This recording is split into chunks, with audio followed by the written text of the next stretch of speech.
Thank you again for joining us. We are sure that this will be a very informative program. It is my honor to call upon Dr. Gross.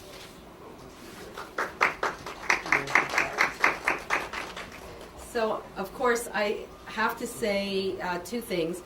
First, very recent development in my career. I'm also now the Chief Medical Officer at a company called Natera. So I just want to let people know they do in fact do genetic testing, although not breast and ovarian cancer. But more importantly, just to say thank you really from the bottom of my heart for welcoming me here today. I think there is a historical context. We've done a lot of work on autosomal recessive disorders, commonly known as Jewish genetic diseases, Tay-Sachs, familial dysautonomia, Gaucher, and the like.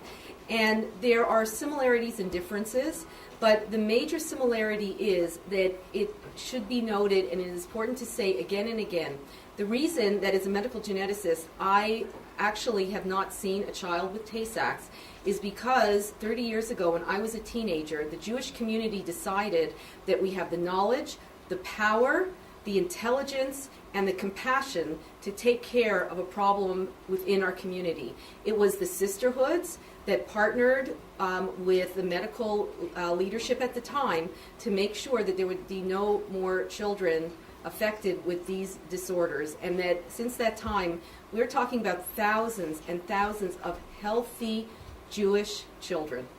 And again, to tell you what it means to be here today, breast cancer is not new. It's been around for a very long time. A lot of our knowledge is new, and I'll be presenting that to you today. But what has changed, and this is really the take-home message, this is not a talk on the genetics of breast cancer. It really isn't. I'm going to explain to you all of it. You'll know as much, I promise you, as my medical students and genetic counselors and my fellows by the time we're done. It's really, I love genetics. The beauty in it is its simplicity, but I'm here today because there is so much that we can do to prevent breast cancer, aside from manage, but to actually prevent. And we have, again, it's about generations. We have, please God, for, certainly the rest of my lifetime, but even after we are not here anymore, we're going to have generations and generations of Jewish children we do need to care about. And that's why I'm here. That's our responsibility today. I'm also really here on behalf of the program for Jewish Genetic Health, so I'm not even speaking personally. I was the founding director of this program. It's now been taken over by fantastic staff, really from top to bottom in terms of medical leadership and the best genetic counselors I've ever had the privilege of working with. In your folders, the people are actually in the room. There's the contact information. It is a joint program with Albert Einstein College of Medicine and Yeshiva University. The phone number for those who are online, 718-430-4156. And the email is jewishgenetichealth@yu.edu. The web is www.yu.edu/genetic-health. Even I still just Google this, put in Einstein Program Jewish Genetic Health, it'll come up. And again, please note, that name was not an accident. It is not Jewish genetic disease. It is Jewish Genetic Health. The program deals with everything that may interact with being Jewish and genetic. I have had the privilege of working with Rabbi Willig and other several really Gdolei Hador on questions that come up. But very often, the people I'm speaking to today, the women I'm speaking to today, first know about these issues. Rebbitzins, Yotzer Halacha, all of the people in Kala classes, all of what you do, I can't even begin to tell you how important it is. I'm speaking to you today as a Jewish woman, about Jewish women, for Jewish women. And again, there are actually men in the room who are helping us organize the program today. There may be men listening in, but I think all of you can understand that there's a certain sensitivity that really only comes about when, again, coming full circle, we look at this as a sisterhood. And that's going to be, that's about it for my introduction. And now let's get into to the program. Again, for those of you who can get on the web, we have posted educational programs. We even have one about breast and ovarian that might answer a lot of the questions you still have today. There's a lot of medical detail and other such finer points. Not my highlight of the program today. Today it's really to empower you to really save lives. So again, very quick slide about cancer. The way to understand cancer is we do call it a genetic disease, and you hear it a lot, so I just want to explain it so we don't get confused. Cells are dividing all the time. Cells make mistakes, and 99+% of the time, really the miracle of human body and biology is we correct the mistakes as our cells divide. From time to time, that correction does not occur. And if you have a buildup of certain changes in the DNA, then you end up with cells that don't know to stop growing and don't know where they should be. So that's why, for example, if you have certain cancers, they spread. Cells should know, for example, breast cells, they belong in the breast. But when some of these changes happen, they spread where they shouldn't be. Likewise, cells in our bodies need to know when to stop growing. Same problem. These changes make certain effects that the cells just don't stop. And that, in fact, is what cancer is. Now, typically it's common in older populations. The reason is what I just explained. Over the course of a lifetime, statistically, more and more changes can happen in the DNA. That's why it's a function of older people. That number is true, 1 in 2 men to 1 in 3 women. Again, there are cancers such as skin cancers, very common, very easily treatable, that will come just over time and certain exposures. But that number is actually real. The number that scares all of us, the 1 in 8 risk of breast cancer, but that number is over the course of a lifetime. If you make it out to be 80 years old, you do have a more than 10% chance that that may happen. Ovarian cancer is really much rarer. Even if you live a very long, full life, it's unusual to have ovarian cancer. It's not as common as breast cancer. As a doctor and as a woman, it's a little scarier because we don't have very good screening tests for it. And that's why, if any of you do know a woman who's had ovarian cancer, breast cancer we tend to pick up earlier. You can feel lumps. You go for mammograms. Ovarian cancer, we don't have programs like that. So often, by the time it's picked up, it's a little later. So it's less rare, but unfortunately more concerning. And the last bullet, most cancers are not hereditary. You can't pass on cancers by and large. What I described is the usual case. Over the course of time, you build up these changes, and that's the common cancer. What I'm going to speak to you today, however, is this idea of hereditary cancers, of being able to pass along certain mutations that predispose to cancer.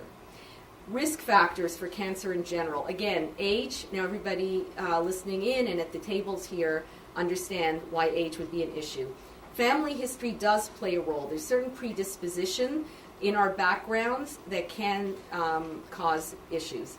Medical history, certain background history. For example, if you've had radiation therapy for one problem, it can cause issues elsewhere.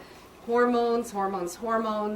Honestly, you'd have to be living under a rock not to have been reading in the paper and following the story with hormone replacement therapies and the issues there. Other things, though, actually are good. If you have your children, depending when you have your children, having more children, breastfeeding, those all actually might be preventative. So there's good news in hormones as well. Birth control pills are very effective in protecting against especially ovarian cancer. A lot of people don't know that, but that is in fact the case. And women use contraceptives and birth control pills for other things besides birth control. We prescribe it sometimes just to regulate people's menses, so that's important too. Physical activity, I'll let you guess. Is physical activity a good thing? Okay, absolutely. When all is said and done, we have all kinds of replacement therapies and all sorts of things. But please take a walk every day. Try to park the car a little bit further, from your house or where you work if you can, or when you go shopping. I can't emphasize enough, and really, truly, this is not running the New York Marathon. Keep yourself healthy. It really, really matters in every way. Alcohol, we can try that one. You think drinking a lot is good or bad? It's the same thing. It's a very nice thing because, again, in our world, we do have alcohol. But one of the important things, of course, again, is that for us, it's all about, moderation. So absolutely, kiddish, Shabbos, fantastic. That's not the problem. Again, in moderation and in the right place and time. And dietary fat goes back and forth. Again, for the purpose of today's talk, Rambam got it right. I tell my students this all the time. Shvil HaZahav. Moderation in all things really seems to be the most sensible path, even when we're talking about good and healthy diet. Now, again, I'm going to show some slides about why there's been such concern in the community. And concern almost to the point of paralysis, because people look at this and, it's like, what do I do? So let me show you the problems, and then we're going to segue into really what I consider now incredible accomplishments and achievements that we can actually take control of this. So if you look behind me on the slide, on the left-hand side, it says relative risk of breast cancer. I'm going to share with you some numbers later, but that's not really the issue. It's much more the relative risk, the idea of what really bumps up your risk for having breast ovarian cancer. And you can see the short, stubby little bars. Those are the things we kind of spoke about. Getting your period early actually is a risk factor. Late age of birth of first child, can be an issue. Hormone replacement therapy, alcohol use. But they are only going to increase your risk just a little bit. And in fact, look at this. There's family history. Even if you have, a grandmother, you look at the family history, maybe one grandmother, age of 70, she developed breast cancer, it bumps up your risk, but a little bit. What we're going to talk about today is this. If you have the breast and ovarian cancer, BRCA, mutation in that gene, the BRCA genes, that's what, again, has almost paralyzed our community. The relative risk, if you have a mutation in either BRCA1 or BRCA2, that really bumps up your risk considerably. And again, I'll give you the numbers, but please, you can go home and forget about those. It's not nearly as important as just the concept of what the issue is here. So here are the numbers. Basically, it tells you over the course of a lifetime for breast cancer, your risk for breast cancer increases. Again, for the reasons I told you. You have more exposures to chemicals, and who else knows what's out there. And again, your cells are always dividing. Please take a look. You see population risk on this line there, and then you see hereditary risk. The difference is very obvious, okay? And I'll explain to you why shortly. But the hereditary risk really is substantial over the baseline risk. Take-home message from this slide also, by the way, is everybody has a risk for breast cancer. So even if you don't carry these mutations, please still, do the right thing, not only for yourselves, but all the other women, that you spend time with and work with in your personal and professional lives to get, mammograms and proper screening. But you can see over the course of a lifetime, if you have a mutation, the risk of breast cancer really goes up very significantly. We're talking the 50s to 80%. And again, take a look at what's happening here by age of 50. A third to half of women, if you carry this mutation, you may end up with a breast cancer. That's the other thing I think that really activated us. And again, thank you, OU, for taking this on. We're seeing this in younger women. Okay, that's, I think, part of what's prompting a lot of the concern. These are women, who have young families. These are women who are mothers, daughters, children. So I think that this particular facet is one of the reasons that there's been so much concern, the early onset. Ovarian cancer, again, if you carry one of these mutations, ovarian cancer risk goes up as well, much higher than the general population. Because remember, I told you it's about 1 in 70 or 1 in 100. It's not common over the course of a lifetime. But if you carry a mutation, one of the BRCA genes, that goes up as well. And again, thank goodness we have ways of preventing this. So let's go back and let's understand some of the basic genetics and the science behind this, and a lot of this will make more sense to you as to what is going on. So first of all, this is a wonderful slide.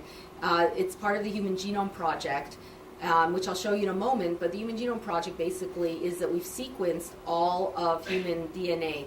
There's 3 billion letters. The letters represent certain molecules, what we call base pairs, but 3 billion letters. And a few years ago, we were able to finish that project. We can read all the letters. Our DNA, because it's so long, in fact, if you stretched it out in every cell, it's really meters long. So that's why they're packaged in chromosomes.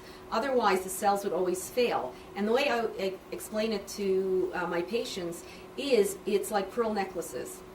If you keep your pearl necklaces, nice and organized, you can find them right away. They're easy to pull, to grab, to put on, especially when, you didn't leave enough time to get ready.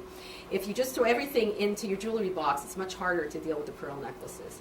So if you think about it, the necklace is what I call that's the chromosome to me. That's the basic packaging. The pearls are like the genes. Humans have 46 necklaces. They come in pairs. We got one necklace from our father, one necklace from our mother, and that's how we get 23 pairs. And the pearls, those are really the genes. And the way this works is you have that beautiful double helix, which is the DNA symbol everybody sees. There's other molecules that are able to read the letters, and those letters translate into proteins. The proteins get put together, and that's how our bodies work. And again, it is such a beautiful thing because it's actually not very complicated. There's real simplicity to the system. This is a sequence that is actually available on the web. You can go look this up anytime. It's all publicly available now. And what you see is a string of letters. And one of the reasons I love giving these talks to people from our community is that we're the people who know of books where you see lots of letters and no punctuation. So the light bulb usually goes off very quickly. Every time you open up a Gemara, what is real learning? It's trying to actually, a good part of the time, figure out where the punctuation is and how to break the letters and words up into what makes sense.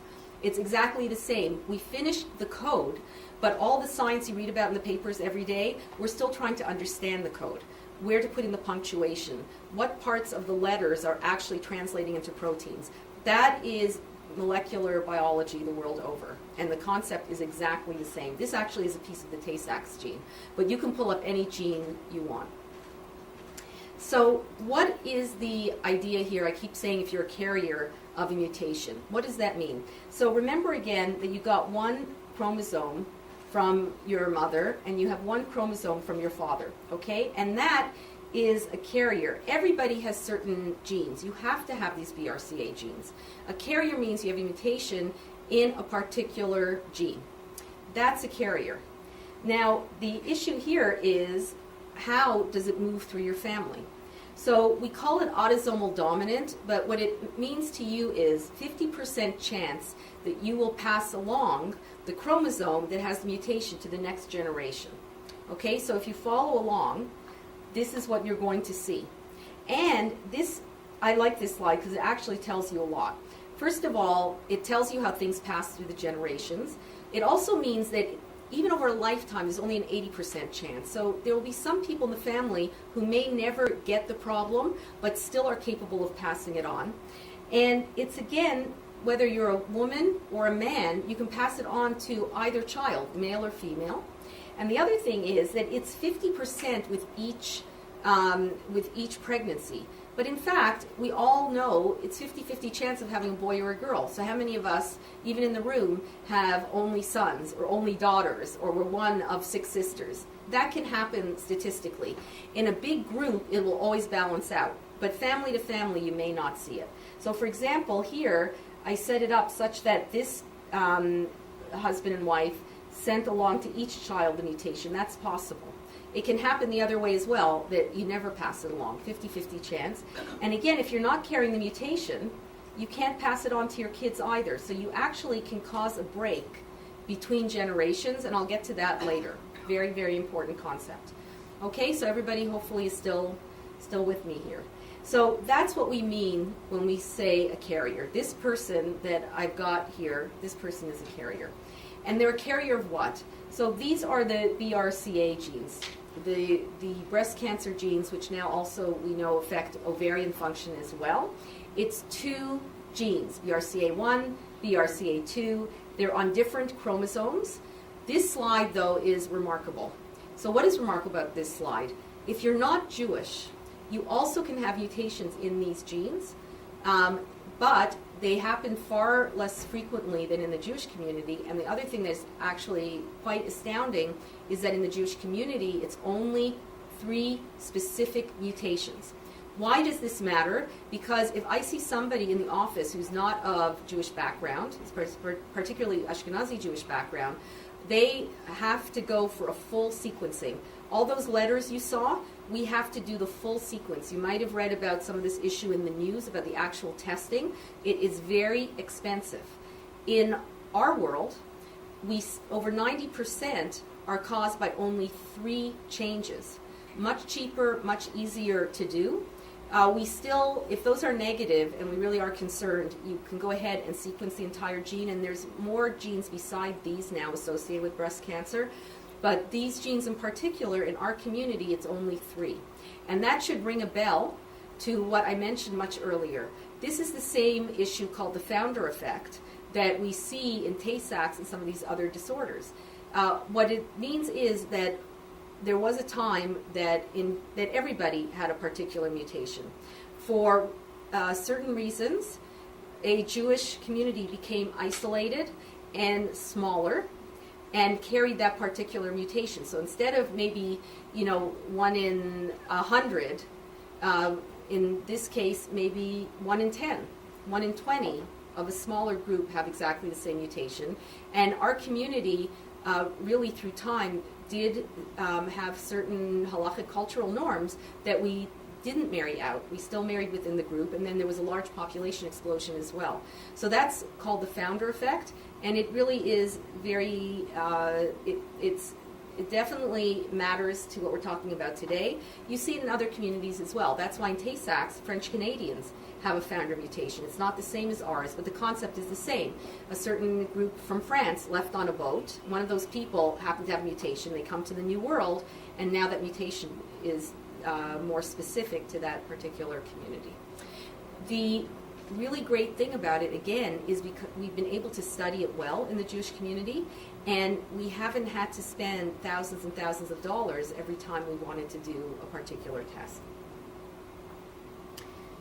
So let's go to the next step. And this is where, I'm going to segue a little bit into what we can do about this. But I just want to kind of catch up and kind of review where we're at before we go forward with the talk. So first of all, BRCA mutations cause a significantly increased risk for breast and ovarian cancer. And there are other cancers as well, but those are the big 2. Okay, so important point, we got that down. Now, BRCA mutations are more common in the Ashkenazi Jewish population, and we're talking about 1 in 40. That's, again, not just women. It can be women or men. 1 in 40, if you're of especially Ashkenazi Jewish background, you could be carrying one of these mutations. This is going to matter a lot, because when you see numbers like that, this is no longer a family issue. This is a community issue. We're not going to lock out, 1 in 40 people from the community, from getting married, from participating in Jewish life in every way. And again, that's why today's session is so important. We need to take this on now as a family and community obligation. And again, when tragedy strikes in our communities, if we lose somebody, especially a young mom, everybody shows up for that, right? Everybody is there to support that family. What we're going to talk about today is trying to make sure that doesn't happen as a community. And the next point is BRCA mutations can be passed down in families, right? So I think, just want to take a look around the room, but everybody sees now how that could happen. Men can carry BRCA mutations, very important. So fathers can pass it along. And I can't overstress this point. Even a lot of physicians have a bit of a problem with this, because breast and ovarian, you just think of women. But you can see very clearly that it just gets passed along, and it can get passed through dads as well. And this is the last bullet. Knowledge of BRCA mutation status can save lives. Okay, so now we're going to segue into what we can do about it. And again, not be afraid of or depressed about all the information I just gave you, but rather say, wow, we know all this, so what can we do to take this information and actually, prevent just catastrophe. I can't say it any more strongly than that. So, how can we save lives? There's 3 ways now that we have, and I'm going to speak first before I get into the next generation. Just going to speak now about women in your community, women you may see, women who may have an important family history, or even our own personal family histories that we can pick up on. So first of all, if you know, there are programs to monitor more closely than what we usually do in a standard way. Again, it's not your responsibility to know how often you need to get mammograms if you're part of the regular routine population versus what we do if you have a BRCA mutation. Not what you need to do. And you guys have so much to do and so much to remember. I don't want you to clutter your inbox with that information. Again, you can go on our website. There's a lot more to read about it. But we actually do monitor women differently. We use different machines, different techniques. Especially in areas that have cancer centers are all over this as to how we follow people who have those mutations. So right away, we can have fantastic impact. They should not be in a regular, every year, every other year mammogram program, okay? So you've already maybe saved a life just making sure somebody gets into the right monitoring program. Chemo prevention is a fancy way of saying drugs. People may have heard of a drug called tamoxifen. We actually have drugs that for certain types of mutations can help be preventative. It can actually keep breast cancer from appearing. It does not work perfectly. It does not work necessarily in all women. And again, that is an issue for our top medical oncologists to determine which is the best drug for the best person. But here is another way to help women. So again, when you interact with women, if you think that this is an issue that may be going on, by getting this person to the right place, there is even medication that can help keep somebody healthy and well. Okay, so again, really huge, huge impact. Finally, prophylactic surgery. This one is the most interesting historically because it does appear to work better than monitoring or any sort of drugs. And that is actually removal of the tissue that's at risk. So these are that's the mastectomy and the oophorectomy. And again, usually the oophorectomy, which is removal of ovaries, usually that waits until people have finished having their kids. For some women, they want to know because they may have their kids sooner and faster. It absolutely is preventative. The mastectomy, again, now that you know the biology, it makes sense. If you're worried that it's the breast tissue where these mutations play out, having less breast tissue around is going to make a big difference, right? So the other thing that's really remarkable is that the plastic surgery aspects, and again, these are things that women would talk to women about. The plastic surgery is remarkable. I really cannot overstate. The difference over decades that we've seen in terms of reconstruction is remarkable. Having said that, this is no easy thing. It's a decision that women make. It is a decision that no woman ever wants to have to make. But again, think about it. If you know about it, you understand it. Some women may be seeking guidance from you to talk about it. And it's very interesting. Again, I don't know if you saw the article in the New York Times about this, about what's going on in Israel. And I think it is mentioned in there. Women and men may look at that very, very differently. And what drives a lot of women in the community, and again, I do not want to speak for women individually because so much goes into this decision. But a lot of the driver, especially when I see young women with children, they want to be at their kids' bar and bat mitzvahs. They want to be at their kids' weddings. The passion for health and just to be with our families is such a huge driver. I don't want to say this is not a driver for men as well, but again, I'm speaking, as a woman for women. When you do discuss this, you'll get a sense right away that our issues, and it's actually well known, women are not very good at taking care of their own health. We're actually horrible at it, often because we're the primary person responsible for the health care of our families and the concern for our families. And again, that's been my experience. So again, when you're ever discussing this, very, very important driver in terms of how women do make their decisions. So I just showed you that we can have incredible impact on the problem. And again, if you're doing monitoring, the truth is you're monitoring to check for early, early onset cancers. That's the truth with even mammography, right? You're actually looking for something. But the drugs I mentioned and the surgeries are really preventative, so that if you know about this, you won't hopefully get cancer. But I have somebody in the office and they say, okay, well, you've taken care of me, but what you're telling me and what I'm understanding is I can still pass along a mutation, right? This can still be an issue into the next generation. So I'm okay, but I have kids to worry about. Or I have kids I want to marry off, and this becomes the shidduch issue. When I get calls about shidduch concerns, nobody's actually concerned so much for themselves. It's always thinking about, okay, what does this mean? Now am I hearing that this is going to get passed along? What does it mean for me and my family? And that's really the concern. And so again, a lot of thought has been going into this as well. The number one issue about the shidduch, we call it sometimes the shidduch crisis, but this does come up a lot. And I want to be very clear, I've dealt with, again, really distinguished rebbeim about this. And it is one of those moments that I've, again, seen not just incredible halachic knowledge, but tremendous compassion. Tremendous compassion. And again, you can't have a 1 in 40 problem that you're going to isolate and cut out of the community. It makes no sense.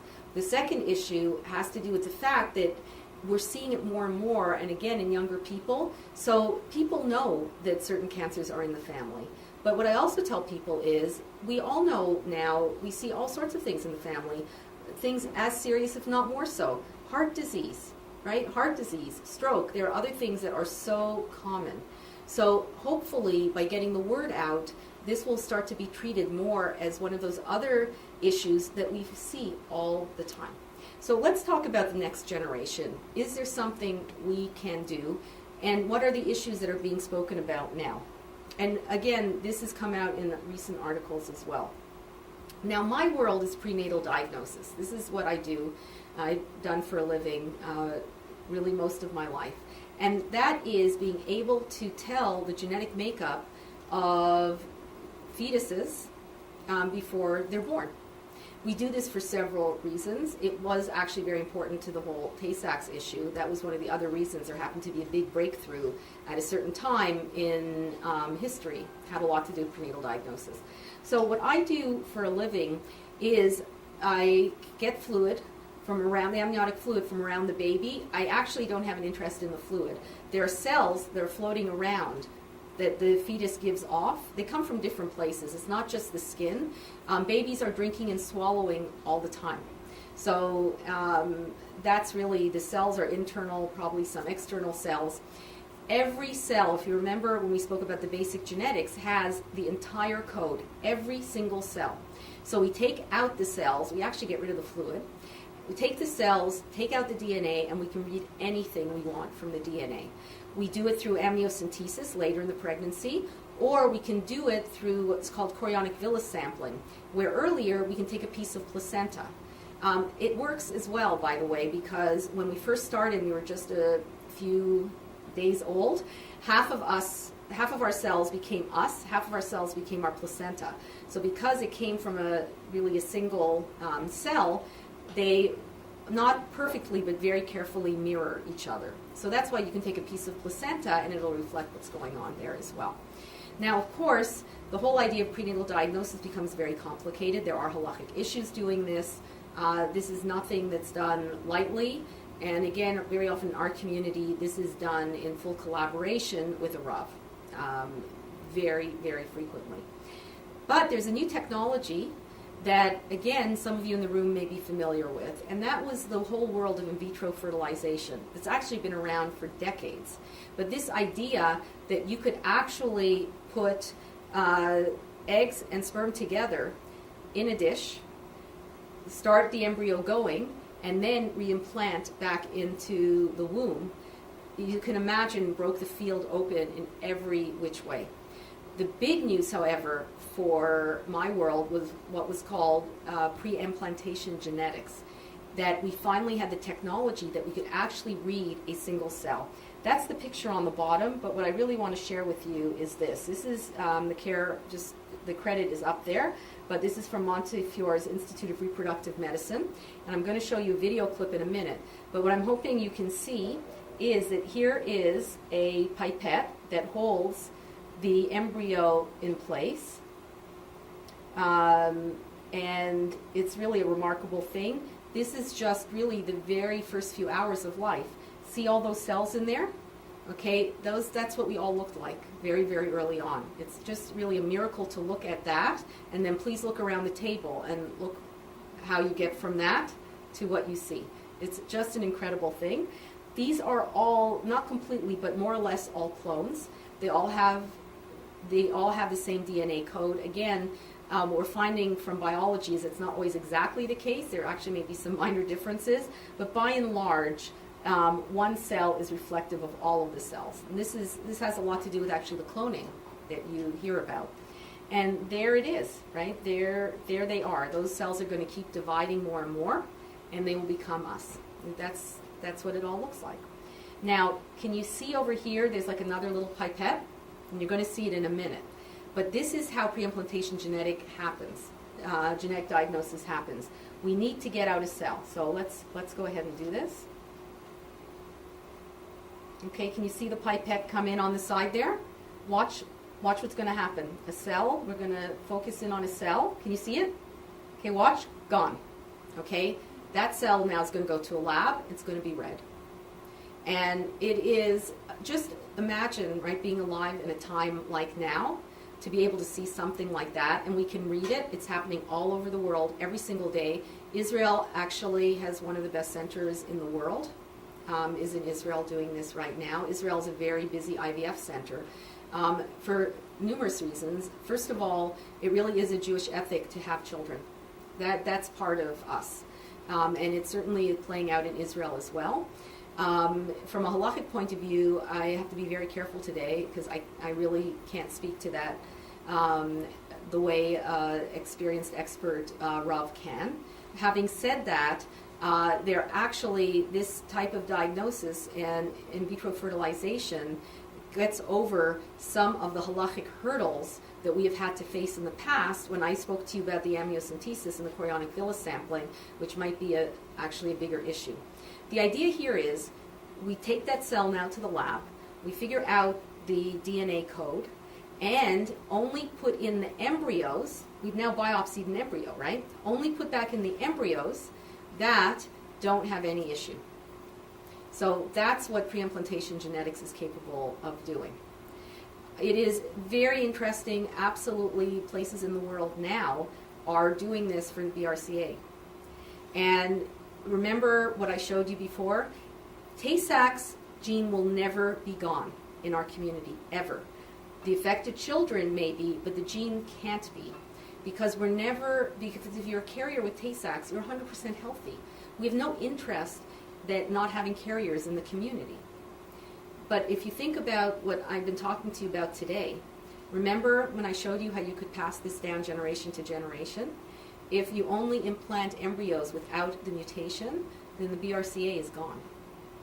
So this is one way that the Jewish community has been dealing, and individuals have been dealing with the issue. Again, I really have to put in a disclaimer that this is high-end halacha. And I hope Rabbi Willig won't mind if I quote him, but he has said that, there's high-risk maternal fetal medicine, right? It's high-risk obstetrics. There's what's called high-risk halacha as well. So it's very, very important that when you're dealing with a Rav, this is a specialty item. But it's very important for you to be aware of this because you may hear about it, and now you know as much as really most of the medical community does about this. So how can you use this information? And this is how I want to wrap up. So how are we all going to go out basically as an army to save lives? These are the things you need to be thinking about.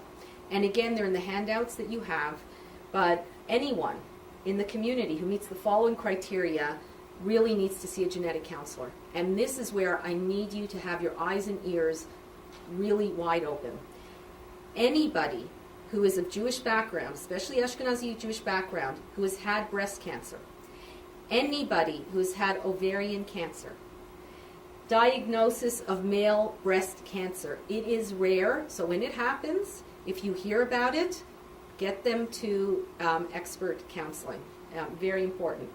Has a family member been diagnosed with breast cancer? And I realize you should be thinking at this point, this is a whole lot of people that I need to be talking to or thinking about, okay? So just think about how many lives you saved. And remember, for each person you identify, you now are potentially helping an entire family. Have a family member diagnosed with ovarian cancer, okay? That family member, they've been diagnosed with ovarian cancer, but maybe you're talking to the child, right? You could be talking to the daughter, niece, relative. You know, there's a relative there. They should be thinking about genetic counseling. And again, family member with male breast cancer. If we, again, as an army, just get out there and start looking and spreading the word about this, we'll have done something incredible. And again, the job is not for you to do the counseling. The job is not for you to tell them what their risks are. The job is not for you to tell them, oh, well, you know, we have this now, we can do this now and that now. The genetic counselors will take care of it. A lot of the information I gave you today is to help talk people through this and be there for them as well. And I will get to that in a moment, but also just keep your ears open for other cancers, and these will sound common to you. The male breast cancer is very unusual, so when you hear that, everybody usually stops, right? Like, you don't need me to tell you male breast cancer. Pancreatic cancer, prostate cancer, and a little less so melanoma, but prostate, pancreatic cancer, we've seen those as well, right? Those are pretty common, and you see them in men as well.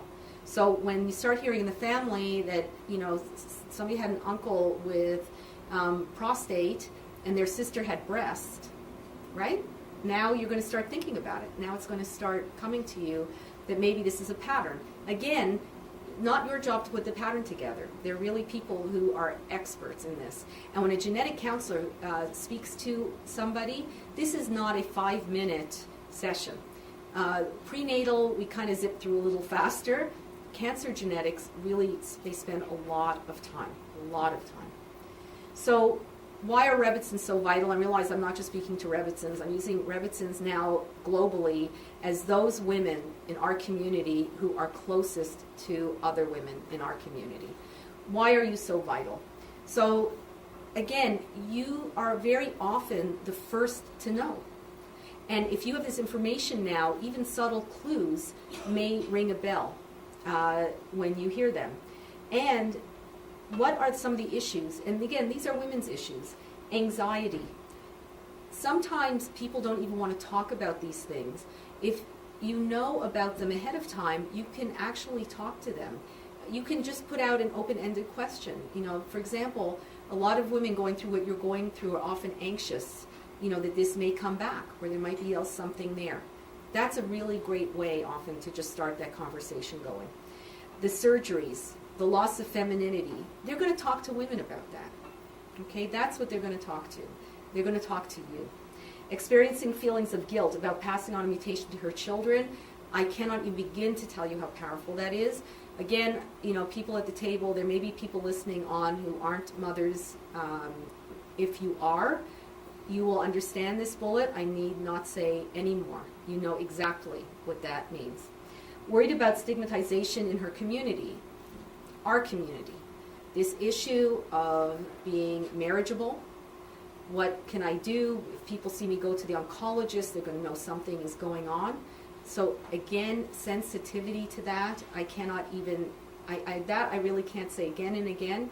And there's help, whether it's through our organization, but certainly at that point, speaking to a Rav about it as well, to reassure them this is really not an issue when it comes to health.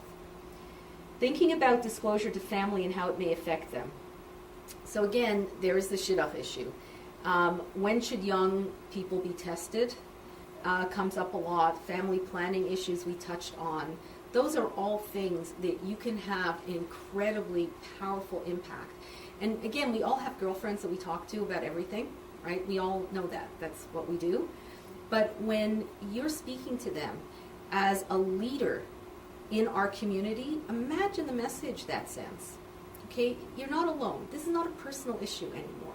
This is something that affects us as a Jewish people. So I am going to help you with this. And I'm wearing that role as well, not just as a friend or mentor. Again, I'm kind of preaching to the choir on this one. You self-selected. You decided to take on the roles you're taking on because you actually like being around people and you like listening. You have to be good listeners in the roles you're doing. So, it says listen and listen again. You're already people who do that and do that well. Offer your own support, but know when to refer. That's really what the talk about was today, to identify those that you're going to send on for expert care. Except that now you'll be able to help hold their hand through the process as well. And initiate a discussion about disclosure to other family members. I'm not sure what that is, but this is very important. And again, it's interesting, there's an overlap actually with physicians when it comes to this and people who are in the clergy or, again, people who deal in the religious class, we'll call it for today. What you can tell and what you can't tell. If somebody is actually a mutation carrier, you've now identified a problem in the family.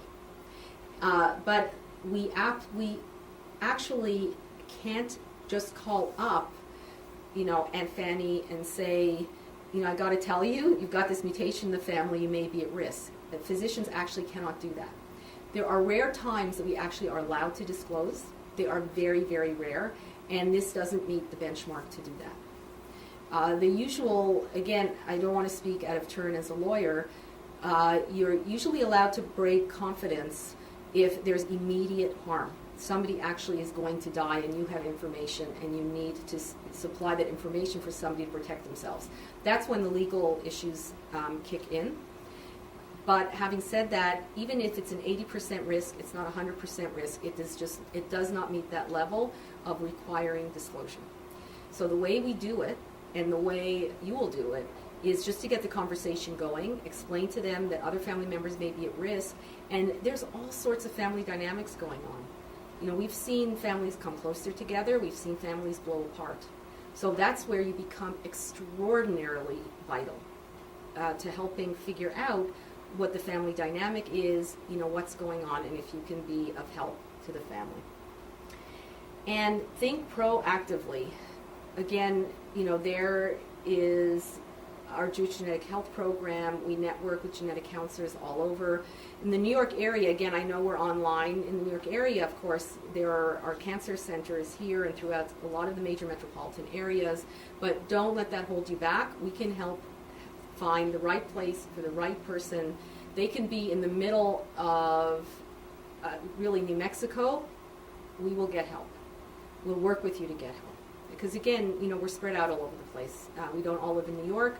I actually know there are people I'm hearing that maybe are from Canada. I was born in Hamilton and spent a lot of my time growing up and all my education just about in Toronto. So a shout out to my non-American landsmen out there. And with that, again, there are more resources. They're in the handouts. But I just really want to thank you very, very much. I hope you can hear, even in my voice, there's a limit of what I can do. And there's a limit to what the Program for Jewish Genetic Health can do.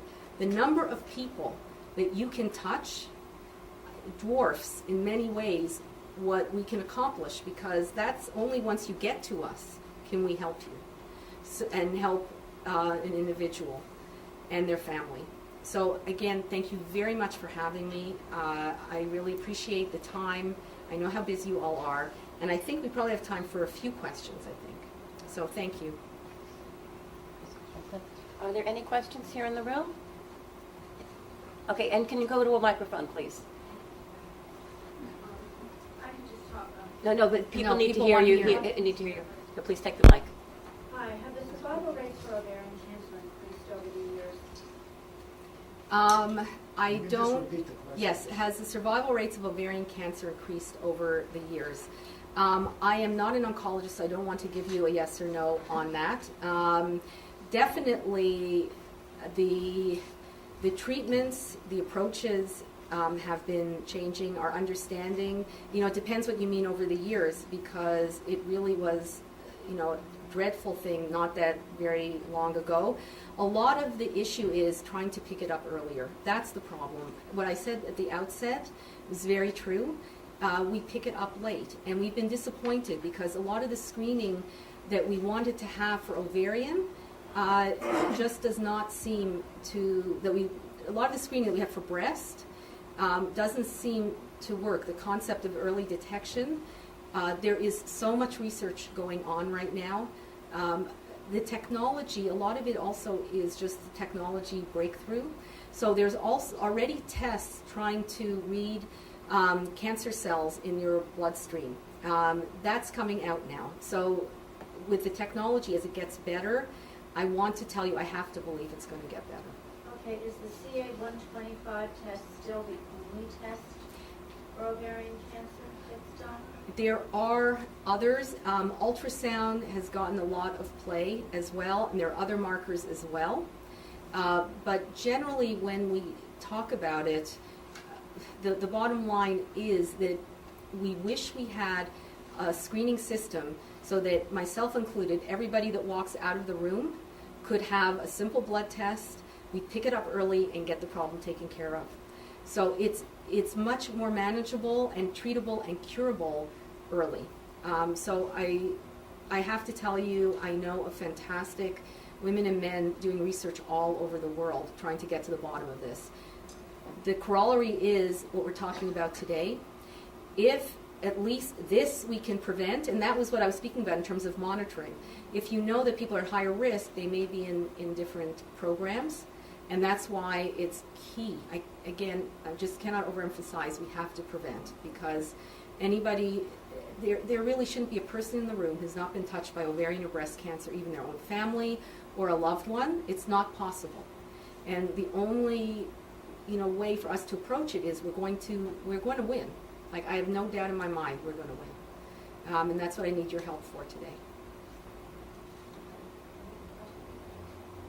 Okay, it's a little complicated about Daria Sharon. So we keep on getting phone calls about all our kids who are in Shidduchim, what to do about Daria Sharon. Some people who know that they have already some kind of a genetic issue, they said it costs $100 every single time they have to contact Daria Sharon. I'm not against Daria Sharon. I'm just saying what people are frustrated about. They have to pay $100 if they want Daria Sharon to do that genetic test for both them and the person that they're going to go out with. A lot of people just don't bother. Daria Sharon cannot disclose if somebody is a genetic carrier. It can only tell you if you match to the number that you give in. And tremendous amount of parents and kids in Shidduchim are calling us and asking what to do. And I keep saying maybe you should just go on your own to a genetic counselor. But then for Shidduchim, they're not going to tell anybody, and they're going to stick to the Daria Sharon plan. It's a huge plan. I think thousands of kids are in Daria Sharon. My daughter's in Israel. And Daria Sharon comes, they take tests from high schools and from seminaries and from all the boys' yeshivas. So any ideas? Yes, so I'll speak to that. First of all, that's not the BRCA, the breast cancer discussion, but I will say that our program is jointly sponsored by Einstein and Yeshiva University. OU, RCA, in Yeshiva University, Young Israel. That's our world. And I won't speak to Dor Yesharim, but we do that screening. We were actually on campus. We've been on YU campus, and they're using our approach to screening, which is the Torah Umada approach, which is to protect yourself, you need to know. Information for us is always positive. Again, this is not BRCA, it's the same idea. You're talking about the screening for Tay-Sachs and the other disorders. Number one, knowledge, that's what we are about. That's number one. Number two, with everything changing very quickly, that's what you're describing. We have new tests for disorders coming online, it seems like every few months. So if you go through a program where you know what's going on, it's no big deal. That's the issue. If you don't know, you can't keep updating. And finally, it's exactly the same problem. The stigma goes away when we acknowledge that this is a community issue. If we cover it up or we say, oh, we don't want to know, that psychologically, what does that do to a young person, right? I may have a mutation that's really, dangerous or bad. As opposed to, we go on campus, we go to YU, the students are fantastic, they're helping organize the program. It completely changes the dynamic. It's now not that we should be depressed, afraid, put our heads in the sand, but again, it comes back to the same thing. We're the people of the book, right? We're the people who have gotten to where we've gotten because we learn all the time. And we value knowledge. And the only way to beat what I'm talking about today, the same way we did for Tay-Sachs, is you got to know. Okay, this is the best way to fight the problem. So thank you for bringing it up, even though it wasn't relevant. It's not BRCA, but I appreciate the question. Thank you so much for coming. I myself am a carrier, so this is incredibly informative, and I'm really glad that this is getting out with the OU, so thank you so much. With that being said, are there kits, sort of a shear in a bag, where if you wanted to do a general program in which you could go ahead and maybe have a couple slides to start and kick off the conversation? Is that available, or is that something that can be created? That might help open up the door for the conversations if there's something that already has support materials to go ahead and be able to talk about in communities. Okay, so I'm just smiling from ear to ear. So first of all, just for you to be able to say what you just said, there may be, I'm not kidding, there may be somebody who will be at their son's bar mitzvah next year because of what you just did. Just plain and simple. I'm going to try not to tear up. Yeah, and in terms of education, that's exactly what our program is doing.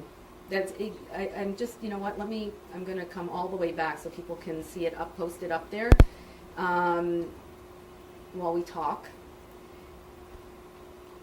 We launched a program, and there is a short public service announcement. There's actually an educational program about it. But having said that, one of the things I think is the most important, the way to get success, is that you target, we call it cultural sensitivity, when we're talking about other communities. I really think what we need is input from you. That's why, honestly, having met Judy and the amazing people at OU, I can't tell you what it felt like to sit at a table to work in partnership, right? Wouldn't you say, Judy? That's exactly what happened. So what I would like from this session is, because Judy's not busy enough, okay, this is exactly what we're going to work on, because we definitely have a lot of great educational programs. You can go on the website, you're welcome to use it in any way. We provided handouts, but that's not the same, like perhaps working together, working on packaging this so it makes sense for your communities. You know what I'm saying? Like, it's some of what we do is generic, some is more targeted. We've gotten wonderful support, for example, from Jewish Federation. And it's a beautiful moment, I think, actually, for YU and Einstein to be seen as leadership, not just for the Orthodox community. When it comes to genetics, it really levels the playing floor. The mutations don't seem to care, whether or not, how long your kiddush is Shabbos morning after shul. I can promise you it doesn't seem to make a distinction there. So, Judy? Okay, there are three questions that have been Sure. Contacted. First is, when you said late age to have children, what exactly do you mean by that, is the first question. I am not going to give you like a cutoff age. I'll just say that it seems to be related to estrogen exposure. And the more you have cycles. That's why the birth control pill works. It shuts down your ovarian function, like you don't keep cycling. When you're pregnant, likewise, you don't keep cycling. And those issues are related to cancers because breast and ovarian are hormonal. If you have your kids early, you have lots of kids, you're breastfeeding, it may cut down your risk a little bit. So that's a better way to think of it. There's a lot of issues with delayed childbearing, beyond this one, as you know.